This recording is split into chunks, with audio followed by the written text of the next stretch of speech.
Hello guys, mayroon na naman tayong ayusin na double tab washing machine. Ang problema daw nito, ang kanyang spin dryer cover. Yan guys, kung makikita nyo, hindi mabuksan ng maayos. At kung mabuksan man, pag isinara ay hindi lumalapat. Pagka ganito ang sira, ay hindi ikot ang spin motor niyan. So, yan ngayon ang i-repair natin.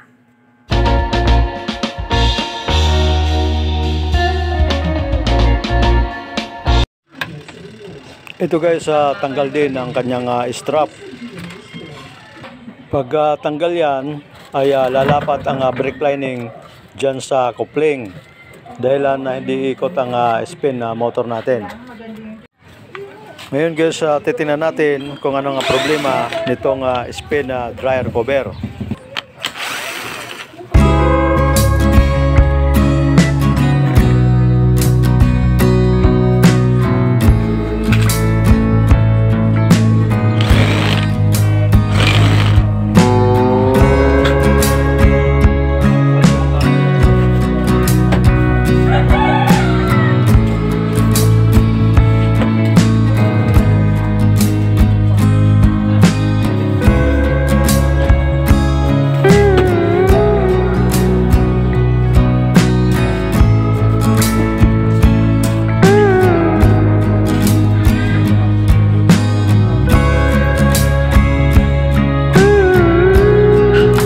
Yan guys, nabuksan na natin.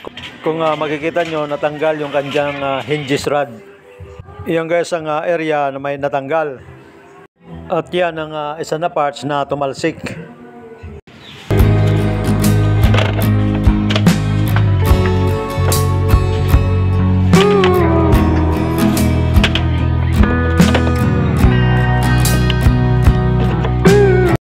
Ang gagawin natin dito ay tatanggalin muna yung spring. So, yan guys ang sinasabi ko na parts na natanggal. Yan ngayon ang gagawa natin ng paraan na maibalik. Dahil wala naman na nabibili na spin cover assembly.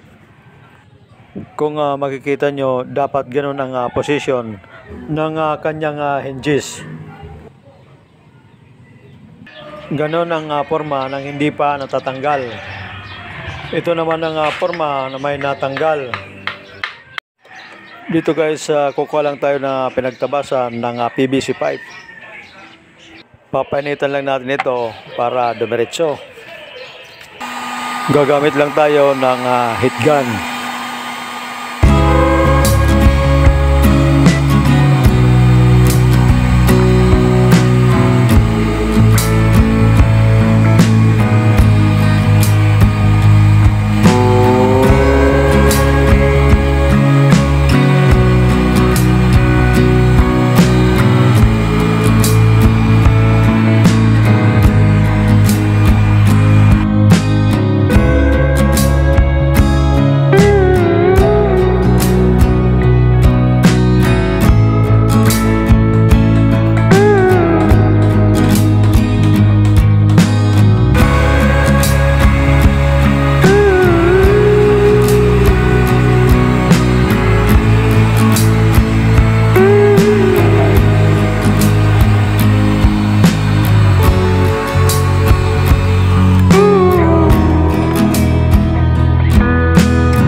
So, yan ngayon guys ang magiging forma. Ngayon, guguhitan muna natin para malaman kung saan tatama ang gagawin nating butas para sa screw.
Yan ngayon guys ang mounting. Nakaapat na screw na tayo.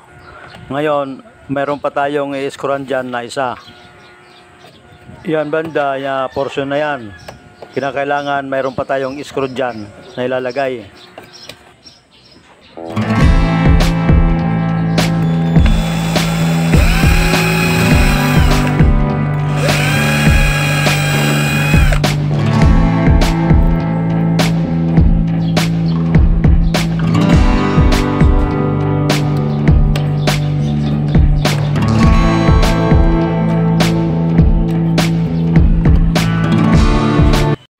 So, yan ngayon ang forma. Kung mapapansin nyo, lahat screw ang inilagay ko. Mahina kasi ang kapit pagka glue ang ginamit dyan. At pagka ganito na na-repair na yung pinaka-hinges niya, ay hindi na pwede balik ang spring dyan para hindi mapersa. Lalo na yung cable strap. Ang spin cover natin ay may nakalagay na switch. Kaya kung sira ang spin cover ay hindi magpapangsyon ng maayos yung lead switch. Ngayon guys, titingnan natin kung okay na ang ginawa nating repair.